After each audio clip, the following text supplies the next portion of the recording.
ito, di ba? Picture lang ako ng pumunta sa Eleprano. Ay na, Eleprano! Eleprano! Ang laki ng Eleprano, parang tasabo. Yan, ano ba naman yan? Nado lang yan mga... Sapog yan, pag yawakan mo.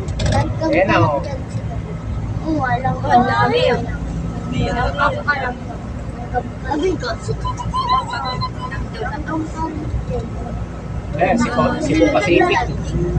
ay, tira. Ayun, ang bilis ng takbo, lilipat na yun. Mabilis ang Hindi takbo. mabilis ang takbo. Nakalipad na yan. Ayun, lupat na. Uy, mabilis ang takbo, mabilis ang takbo. Andiyan, hindi yan yan eh. Nice. Hindi. Ayun, pag mabilis ang takbo, lilipat na yun. Mabilis ang takbo.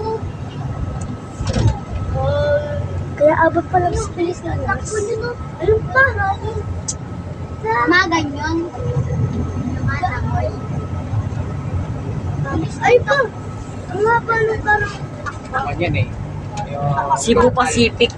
mga biyahe ng probinsya, no? Diyan naman tayo sumasakay biyahe ng probinsya. Eh, ayaw ni Wendell na sumama kasi ano eh. Cebu Pacific. Nakasakay na siya ng aeroplano. Hindi. Aeroplano ba siya nung ano? Ah, hindi. Bago. Yan ang terminal 3. Lumawi na ba yung Eleprano yung Dilaan. Nakatulog na. Ayun, ang dami oh, kasi Cebu Pacific. Eleprano. Ayun, may palipad oh. Sa Bulacan, malaki.